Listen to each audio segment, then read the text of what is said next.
என்னை முழுதாக காத்த இறைவா, முழுதாக காத்த இறைவா.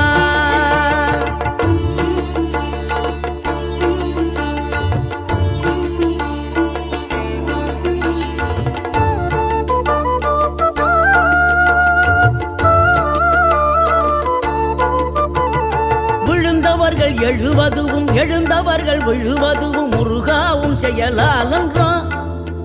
இங்கு அழுதவர்கள் சிரிப்பதுவும் சிரிப்பவர்கள் அழுவதுவும் குமராவும் தயவா.